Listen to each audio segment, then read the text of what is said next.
One of the biggest myths about the Israel-Palestine conflict is that it's been going on for centuries, all about ancient religious hatreds.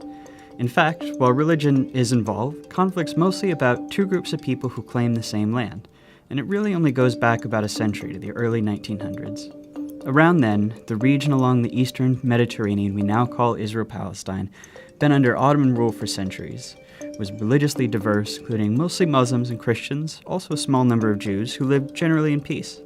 It was changing in two important ways.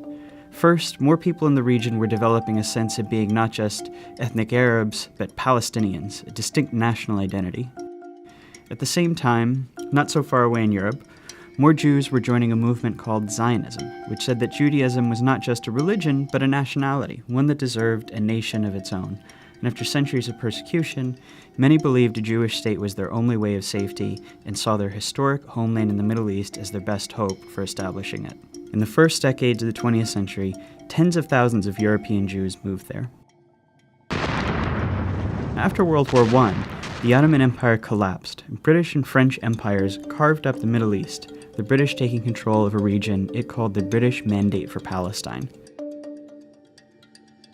At first, the British allowed Jewish immigration, but as more Jews arrived, settling into farming communities, tension between Jews and Arabs grew. Both sides committed acts of violence, and by the 1930s, the British began limiting Jewish immigration. In response, Jewish militias formed to fight both the local Arabs and to resist British rule. Then came the Holocaust, leading many more Jews to flee Europe for British Palestine and galvanizing much of the world in support of a Jewish state. In 1947, as sectarian violence between Jews and Arabs there grew, the United Nations approved a plan to divide British Palestine into two separate states. One for Jews, Israel, and one for Arabs, Palestine. The city of Jerusalem, where Jews, Muslims, and Christians all have holy sites, was to become a special international zone. The plan was meant to give Jews a state, to establish Palestinian independence, and to end the sectarian violence that the British could no longer control. The Jews accepted the plan, and they declared independence as Israel. But Arabs throughout the region saw the UN plan as just more European colonialism trying to steal their land. Many of the Arab states, who had just recently won independence themselves, declared war on Israel in an effort to establish a unified Arab Palestine where all of British Palestine had been. The new state of Israel won the war. But in the process, they pushed well past their borders under the UN plan, taking the western half of Jerusalem and much of the land that was to have been part of Palestine. They also expelled huge numbers of Palestinians from their homes, creating a massive refugee population whose descendants today number about 7 million. At the end of the war, Israel controlled all of the territory except for Gaza, which Egypt controlled, and the West Bank, named because it's west of the Jordan River, which Jordan controlled. This was the beginning of the decades-long Arab-Israeli conflict. During this period, many Jews in Arab-majority countries fled or were expelled, arriving in Israel. Then something happened that transformed the conflict. In 1967, Israel and the neighboring Arab states fought another war. When it ended, Israel had seized the Golan Heights from Syria, the West Bank from Jordan, and both Gaza and the Sinai Peninsula from Egypt. Israel was now occupying the Palestinian territories, including all of Jerusalem and its holy sites. This left Israel responsible for governing the Palestinians, a people it had fought for decades. In 1978, Israel and Egypt signed the US-brokered Camp David Accords. Shortly after that, Israel gave Sinai back to Egypt as part of the peace treaty. At the time, this was hugely controversial in the Arab world. Egyptian President Anwar Sadat was assassinated in part because of outrage against it. But it marked the beginning of the end of the wider Arab-Israeli conflict. Over the next few decades, the other Arab states gradually made peace with Israel, even if they never signed formal peace treaties. But Israel's military was still occupying the Palestinian territories of the West Bank and Gaza, and this is when the conflict became an Israeli-Palestinian struggle.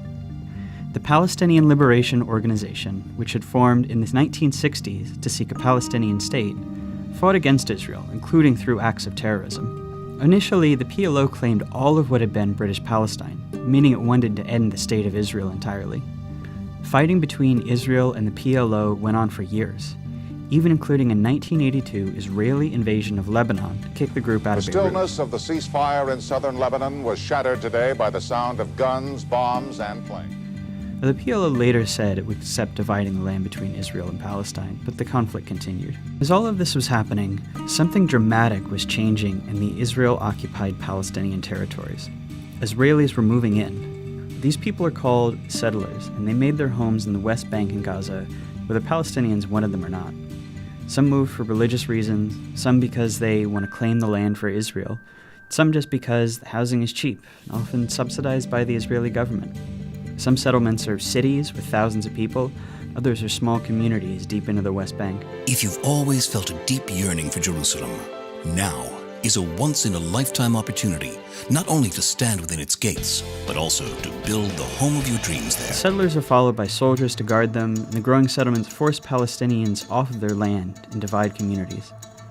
Short term, they make the occupation much more painful for Palestinians. Long term, by dividing up Palestinian land, they make it much more difficult for the Palestinians to ever have an independent state.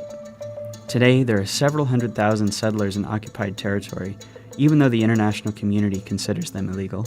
By the late 1980s, Palestinian frustration exploded into the Intifada, which is the Arabic word for uprising. It began with mostly protests and boycotts, but soon became violent. Israel responded with heavy force. A couple hundred Israelis, over 1,000 Palestinians died in the First Intifada. Around the same time, a group of Palestinians in Gaza, who considered the PLO too secular, too compromise-minded, created Hamas, a violent extremist group dedicated to Israel's destruction. By the early 1990s, it's clear that Israelis and Palestinians have to make peace. The leaders from both sides signed the Oslo Accords. This is meant to be the big first step toward Israel maybe someday withdrawing from the Palestinian territories and allowing an independent Palestine. The Oslo Accords established the Palestinian Authority, allowing Palestinians a little bit of freedom to govern themselves in certain areas. Hardliners on both sides opposed the Oslo Accords. Members of Hamas launched suicide bombings to try to sabotage the process. The Israeli right protests peace talks with ralliers calling Prime Minister Yitzhak Rabin a traitor and a Nazi. Not long after Rabin signs the second round of Oslo Accords, a far-right Israeli shoots him to death in Tel Aviv. But this violence showed how extremists on both sides can use violence to derail peace, keep a permanent conflict going as they seek the other side's total destruction.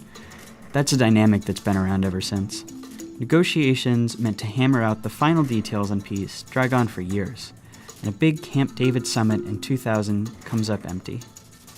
Palestinians come to believe peace isn't coming, rise up in a second intifada, this one much more violent than the first. By the time it wound down a few years later, about 1,000 Israelis and 3,200 Palestinians had died. The second intifada really changes the conflict. Israelis become much more skeptical that Palestinians will ever accept peace or that it's even worth trying. Israeli politics shift right, the country builds walls and checkpoints to control Palestinians' movements. They're not really trying to solve the conflict anymore, just to manage it. The Palestinians are left feeling like negotiating didn't work, and violence didn't work, and that they're stuck under an ever-growing occupation with no future as a people. That year, Israel withdraws from Gaza. Hamas gains power, but splits from the Palestinian Authority in a short civil war, dividing Gaza from the West Bank. Israel puts Gaza under a suffocating blockade, and unemployment rises to 40%. This is the state of the conflict as we know it today. It's relatively new, and it's unbearable for Palestinians. In the West Bank, more and more settlements are smothering Palestinians, often respond with protests and sometimes with violence, though most just want normal lives. In Gaza, Hamas and other violent groups have periodic wars with Israel. The fighting overwhelmingly kills Palestinians, including lots of civilians. In Israel itself, most people have become apathetic. For the most part, the occupation keeps the conflict relatively removed from their daily lives, with moments of brief but horrible violence. There's little political will for peace. No one really knows where the conflict goes from here. Maybe a third intifada, maybe the Palestinian Authority collapses. But everyone agrees that things as they are now can't last much longer, Israel's occupation of the Palestinians is too unstable to last, and that unless something dramatic changes, whatever comes next will be much worse.